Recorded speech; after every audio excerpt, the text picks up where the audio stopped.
again, this is Bhumika Singh and here are the top stories from this week. India's Finance Minister Nirmala Sitharaman announced the last budget of the current government on Wednesday this week.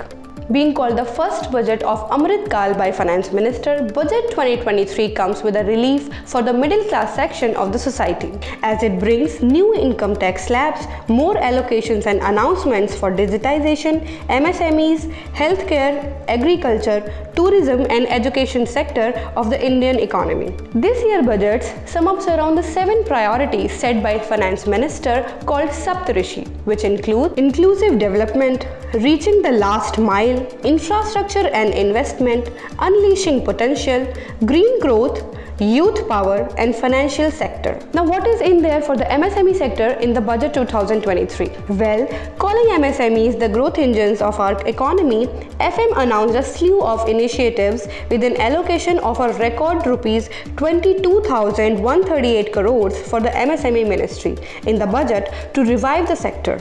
Along with that, an extra corpus of rupees 9,000 crores in the revamped credit guarantee scheme for MSMEs is announced, which will enable them to avail of additional collateral-free credit of rupees 2 lakh crore. Vivad Se Vishwas 2.0, a post-pandemic relief for MSMEs. In case of failure by MSMEs to execute contracts during the COVID period, 95% of the renounced amount relating to bid or performance security will be returned to them by the government to provide a relief. This year's budgets bring huge allocations for different government departments. Among these, the transport sector got 5,17,034 crores, while the defense sector received an allocation of rupees 4,32,720 crores, and railway sector got rupees 2,40,000, while education sector got rupees 1,12,899 crores of allocation. Is angel tax coming back?